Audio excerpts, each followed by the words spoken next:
Compañeros y compañeras, los envío un saludo ecosocialista desde Bélgica.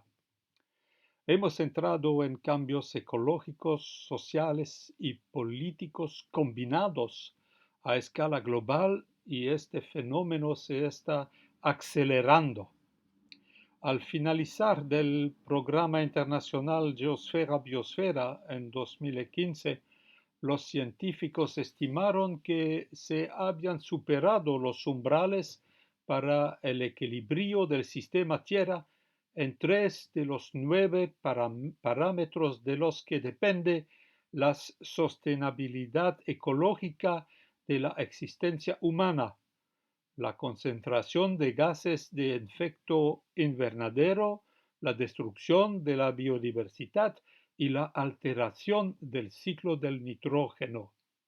Menos de 10 años después, estos mismos investigadores nos dicen que ahora también se han superado los umbrales de sostenibilidad para el agua dulce, la degradación del suelo y la contaminación por nuevas entidades químicas. Es muy probable que también se haya superado un umbral en términos de acidificación de los océanos.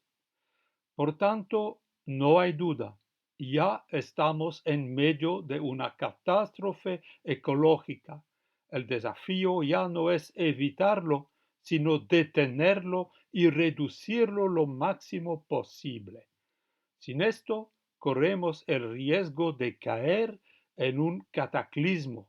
Un cataclismo es una catástrofe de magnitud telúrica, la caída del asteroide que probablemente provocó la desaparición de los dinosaurios hace 60 millones de años. Fue un cataclismo natural. Hoy, la locura productivista del capital aumenta la amenaza de cataclismos que no son naturales, sino antropogénicos. Los científicos han documentado varias formas de cataclismos antropogénicos. Una forma sería la muerte de los océanos. Otra forma, más conocida, es la cadena de retroalimentación positiva de calentamiento que llevaría a la Tierra a un nuevo régimen energético, el planeta Horno. Tenga en cuenta que la secuencia podría comenzar incluso por debajo de los 2 grados Celsius y llevarnos bastante rápidamente a 5 grados de calentamiento. El año pasado, por primera vez, se superó el umbral de 1,5 grados de calentamiento medio en comparación con la era preindustrial. Así que ya estamos en la zona de peligro. Un cambio como el del planeta Horno sería irreversible. Sus consecuencias ecológicas y sociales son inimaginables. El planeta Horno, por ejemplo, aumentaría el nivel del océano en mucho más de 10 metros. Desde el punto de vista de las consecuencias, nos adentramos en lo más completo de lo desconocido. Sin embargo, dos cosas son absolutamente ciertas. Cuantitativamente, este cambio es incompatible con la presencia de 8.000 millones de seres humanos en la Tierra, y cualitativamente es incompatible con lo que llamamos civilización. Significaría una caída en la barbarie. La ciencia y la tecnología modernas son tan poderosas que probablemente podrían detener un asteroide que se precipita hacia la Tierra. Sin embargo, por sí solos, no pueden hacer nada contra la catástrofe ecológica.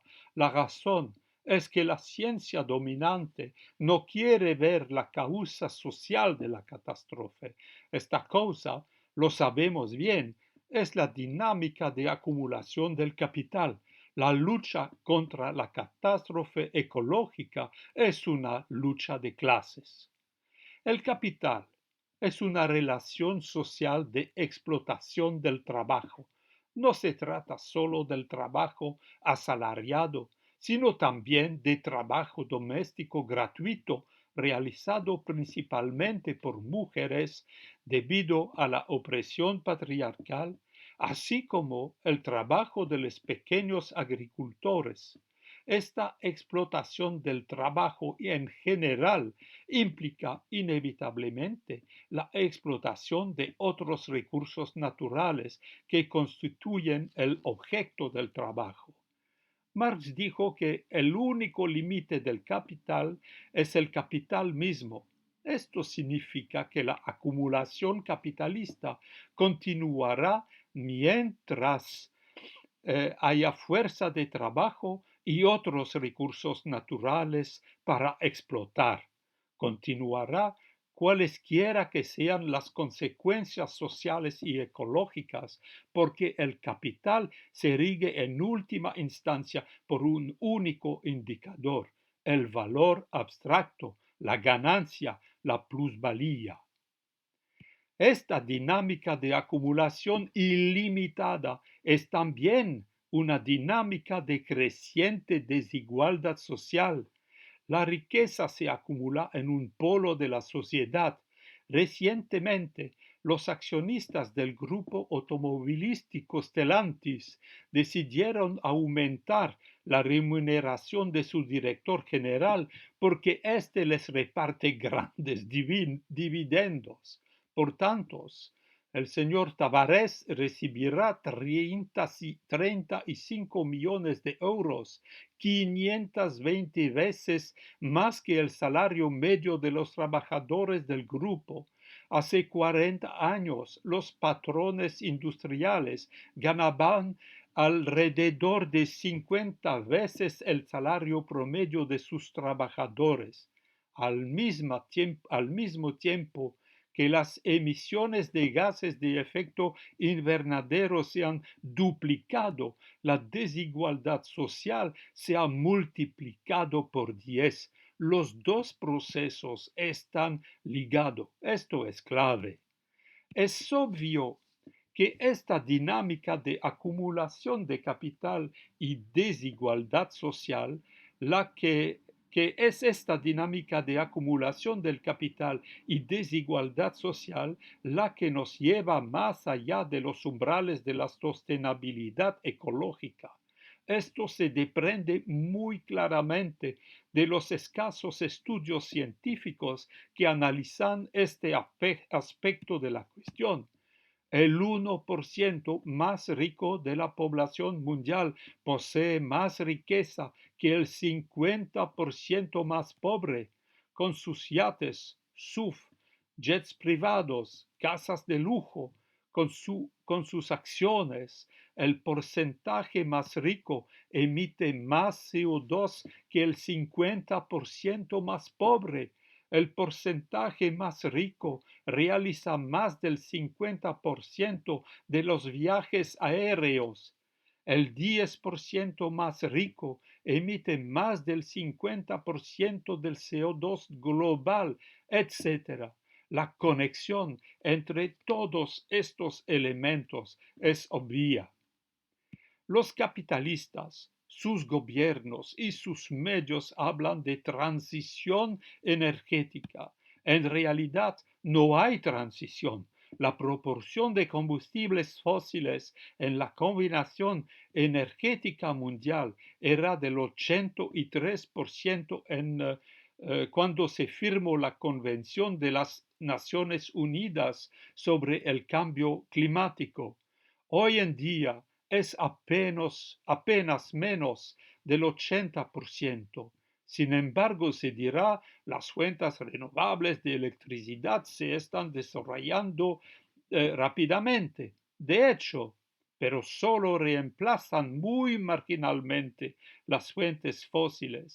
La mayor parte se le añade para satisfacer la acumulación capitalista que exige cada vez más energía y cada vez más desigualdad. El capitalismo sin crecimiento es una contradicción en los términos, dijo el economista burgués Schumpeter.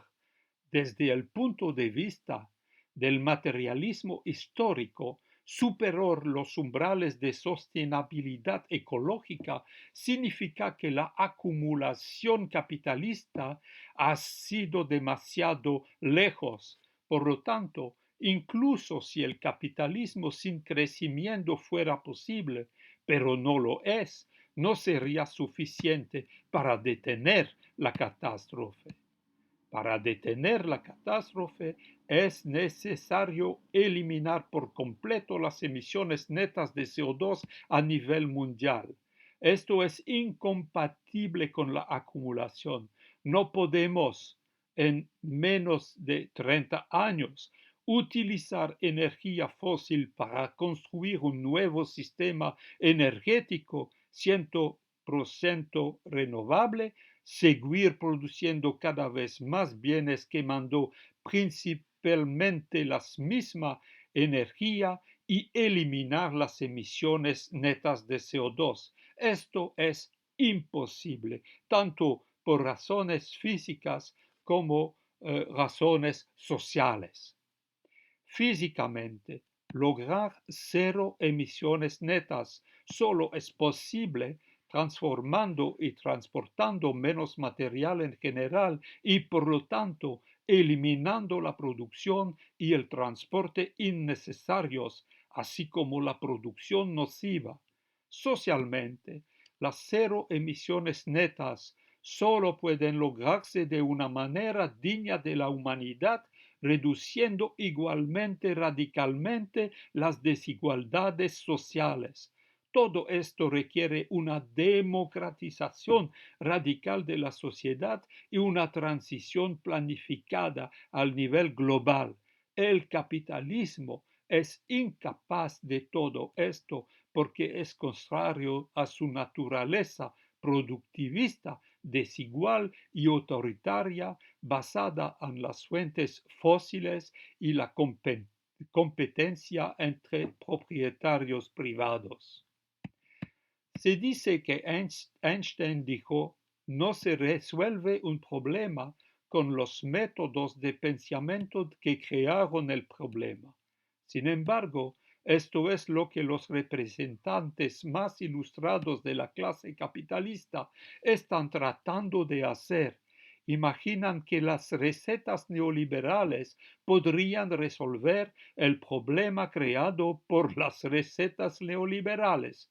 Obsesionados con la tasa de ganancia, creen o fingen creer que la catástrofe podría detenerse aumentando la desigualdad, destruyendo las protecciones sociales, privatizando el sector público y creando más mercados verdes nuevos para los capitalistas.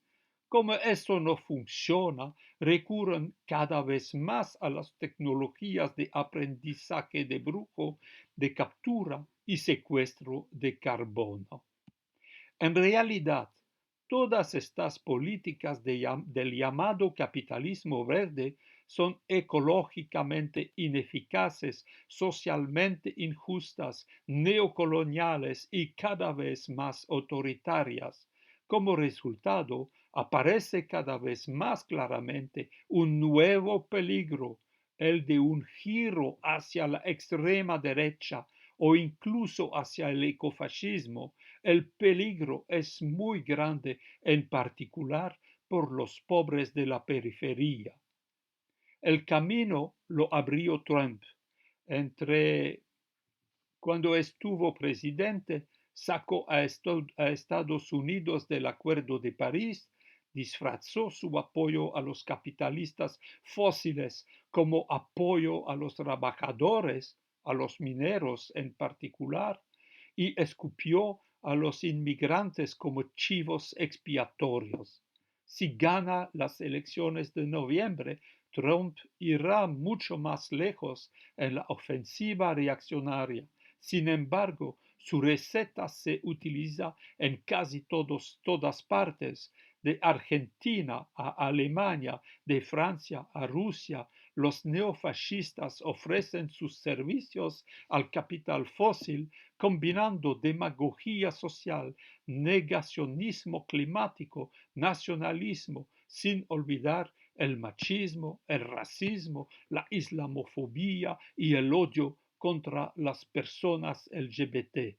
De esta manera, el capitalismo verde aumenta la amenaza de un giro político hacia la derecha, lo que a su vez aceleraría el giro hacia el cataclismo ecológico y su gestión bárbara, imperialista y malthusiana a expensas de los pueblos. En este oscuro contexto es necesario y urgente organizar el intercambio de ideas y coordinar luchas por una alternativa social y ecológica global internacionalista, el ecosocialismo. En mi opinión, el mayor desafío a afrontar es el de la necesidad objetiva de una disminución del consumo final de energía y por tanto de la producción, el transporte y el consumo a nivel global y de justicia social. No hace falta decir que este declive no es ni un eslogan ni un proyecto social, es una limitación objetiva que se impone a la izquierda debido al mantenimiento del capitalismo.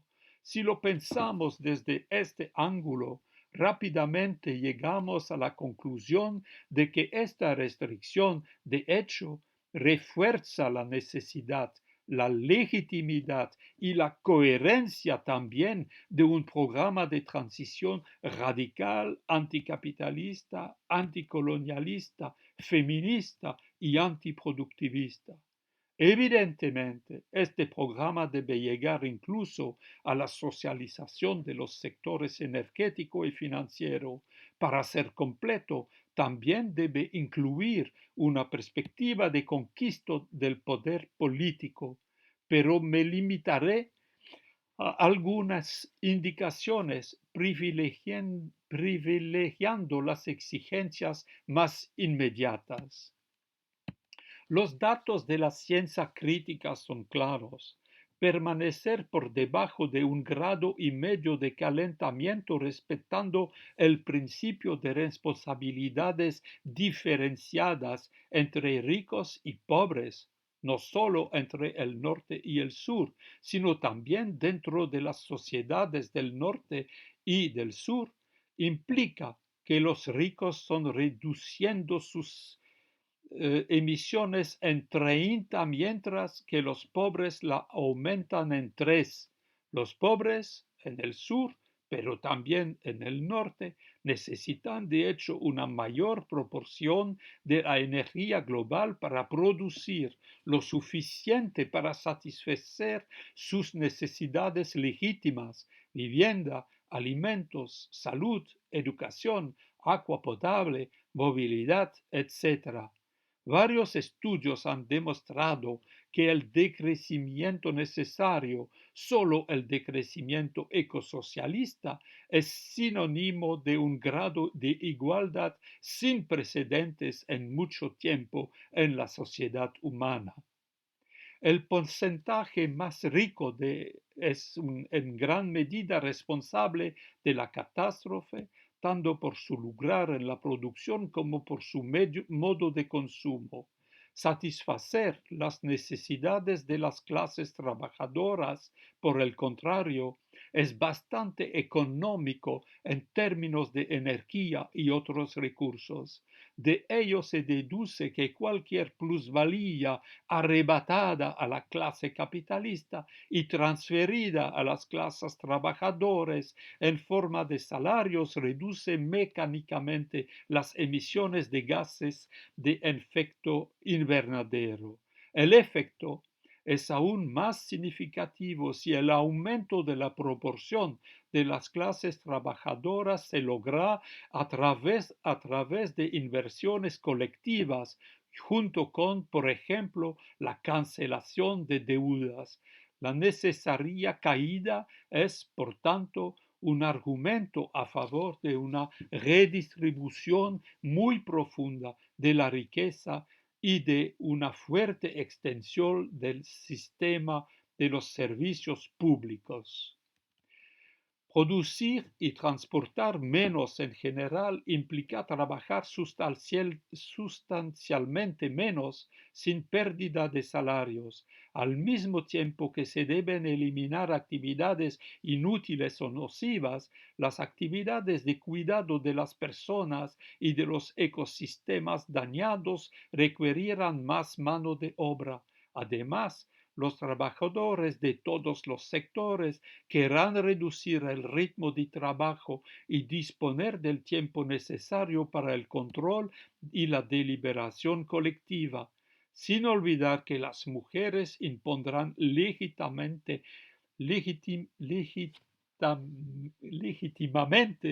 una socialización y una redistribución del trabajo doméstico entre hombres y mujeres. El control de estos movimientos en diversas direcciones refuerza la necesidad de una planificación democrática de la economía, un tema importante de la izquierda en su lucha contra la ideología individualista neoliberal. Defiendo que el tema ecofeminista del cuidado sea el hilo rojo verde que una todas las facetas de la justa agenda ecosocialista de decrecimiento. El cuidado, el care, es importante en particular para redefinir las conexiones entre la humanidad y el resto de la naturaleza. De hecho, en este tema es este tema el que une las demandas contra la deforestación, la agroindustria, la gran pesca, la industria cárnica por un lado, y las demandas sobre la salud humana, la calidad de vida en el trabajo y los derechos de los pueblos indígenas por el otro. Adoptar este hilo rojo-verde implica también reconocer el papel clave de las mujeres en la lucha contra los desastres. Varias encuestas recientes han puesto de relieve la evolución política muy diferente de las mujeres y los hombres jóvenes, hacia la izquierda para las mujeres, hacia la derecha para los hombres. La dominación de la naturaleza y la dominación masculina son dos fenómenos interrelacionados. La alternativa ecosocialista de un decrecimiento justo no sería coherente si no otorgara un lugar central a las demandas feministas contra la violencia y por el derecho de las mujeres a controlar su propia fertilidad. A través de los encuentros ecosocialistas deberíamos poder refinar nuestras demandas, pero también colectivizar experiencias de lucha y discutir formas de lucha. La autoorganización democrática de las luchas es parte integral del programa y condiciona su carácter revolucionario. De Buenos Aires a Mar-a-Lago, de Moscú a Tel Aviv, de Roma a París, la negación climática y la libertad del zorro en Gallinero perfilan la nueva cara del nihilismo fascista al servicio del capitalismo fósil. El peligro es inmenso, pero el neofascismo es una carta peligrosa para la clase dominante. Más de una vez en la historia ha tenido resultados contraproducentes. No voy a ceder a la facilidad de sacar a relucir la famosa cita de Gramsci sobre el optimismo y el pesimismo. Todo el mundo lo sabe. Solo añadiré esto. ante la amenaza de una nueva caída en la barbarie, simplemente no nos queda otra opción que la esperanza. No tenemos más remedio que luchar por un programa rojo y verde, un programa que satisfaga las necesidades fundamentales de las clases trabajadoras, construyendo un puente hacia la transformación revolucionaria de la sociedad. La dificultad es enorme, pero no hay otro camino. No es inevitable que la catástrofe se convierta en cataclismo. El Homo sapiens produce su propia existencia social. Producir significa hacer aparecer, dar existencia. Los explotados, los oprimidos y oprimidas, unidos y unidas, pueden producir, hacer aparecer, dar a luz una alternativa luminosa a la oscuridad capitalista. En cada etapa de la creciente catástrofe, sus luchas por la emancipación del trabajo pueden abrir el camino a otra posibilidad, otra civilización digna de la naturaleza humana. Solo podemos predecir la lucha, solo nos queda aferrarnos a la esperanza de sacar de ella la energía necesaria para la lucha.